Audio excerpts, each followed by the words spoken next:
This is the story of the first organic Franciacorta, but it's also the story of a family and winery, and it starts with the story of a land and its people. It's the story of Franciacorta, a land that lies between Brescia and Lake Iseo.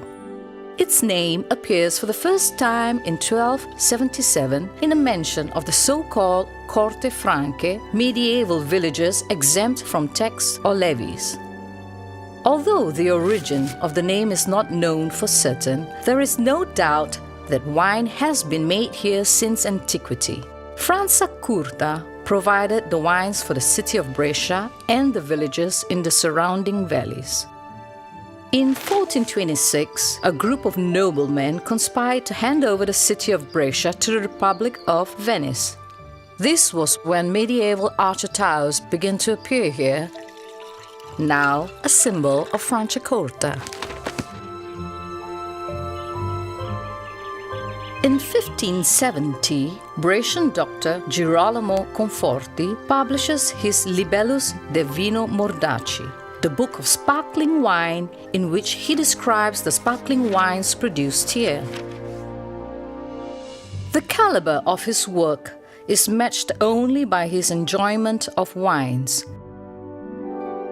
He calls them mordacious, in other words, stinging wines because of their bubbly sparkle. Centuries passed. Franciacorta's beauty and natural resources attracted wealthy local families as well as others. The Barons Pizzini von Thurberg were among them, a noble family from Rovereto Township, friends of Mozart and regular guests in the salons of the era. And that's where the second part of the story begins. By the beginning of 1800s, winemaking traditions were already well established in Franciacorta. The Napoleonic land registry of 1809 includes 1,000 hectares planted to vine and 9,940 hectares of farmland that included vines. So many vines would have more than satisfied the needs of the inhabitants at that time, and so growers clearly intended to sell the wines. The year is 1870. Brothers Enrico and Bernardino form the Pizzini Farming Company with 150 hectares planted to wheat, corn, vines and mulberry trees. They make their mark immediately with advanced farming practices, draining swampland, introducing new vine cures, and experimenting with new planting techniques. Giulio Pizzini Piomarta von Thurberg follows in the footsteps of the founders. In 1911, Edoardo Pizzini Piomarta delle Porte takes over the company. As a young man, Edoardo had been a commander in the cavalry school in Pinerolo, where he was the successor of Francesco Baracca, the first World War flying ace. Franca Pizzini reports the following curious anecdote in her 2010 book, A Lombard Legacy from Milan to Franciacorta. Baracca often asked the Baron to send news of a Fieschi horse. In the margin of a letter to Baracca, Edoardo sketched a horse rearing up and added the following note: "Your horse is doing well, but when you try to ride him, this is what he does." Baracca liked the drawing so much that he used it as a symbol of his fighter squadron. Later, Enzo Ferrari drew inspiration from the sketch for his car manufacturing company.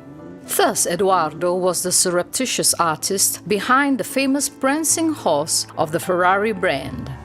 A well-heeled man in step with the times, Edoardo builds a golf course on the family's property in 1927, one of the first in Italy. It's another example of the family's worldly status and Franciacorta's popularity on the international circuit. After the war, Giulio Pizzini Piomarta joins his father in managing the family company, devoting himself primarily to viticulture.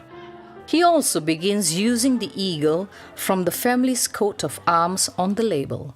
In 1967, Barone Pizzini becomes one of the 11 estates to found the Franciacorta DOC.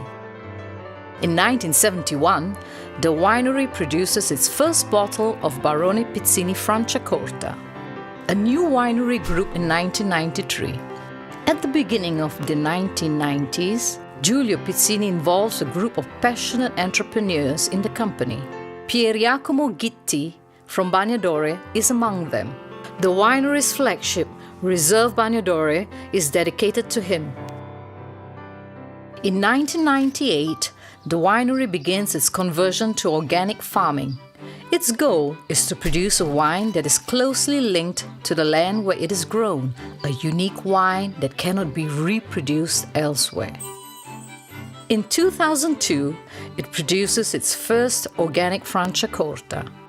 In 2007, the winery opens the doors of its new winemaking facility, 2/3 of which lie underground. It's like a tree with deep-reaching roots that capture the earth's freshness and vibrancy and imparts them to the wine.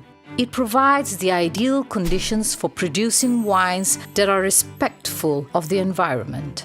The building's bioarchitectural design includes solar panels and a natural cooling system made out of stone and wood. It uses reclaimed water to maintain the desired temperature. In 2011, Barone Pizzini becomes one of the first Italian wineries to join the Ithaca project, which measures its carbon footprint. In 2012, it becomes the first winery to receive ISO 14064 certification. Starting in 2012, Barone Pizzini's wines begin to bring home top awards. In London, its Franciacorta Rosé is named Best Organic Wine in the world. Please welcome on stage General Manager Silvano Brasciamimi. A top prize at the International Wine Challenge, one of the most prestigious and demanding competitions in the world. 2014, the winery creates its Franciacorta Animante to commemorate Barone Pizzini's role as the first organic winery in Franciacorta. The wine is a blend of more than 70 different wines from 25 vineyards. During 2015 and 2016, the winery continues to win prizes and receive awards. In 2015, the winery obtained Biodiversity Friend Certificate, the first farming biodiversity certification. It's a past that has strong, deep-reaching roots in our land. A memory shaped through authenticity and intelligent choices. A story marked by a century of passion, commitment, and respect for the land. And it's only just the beginning.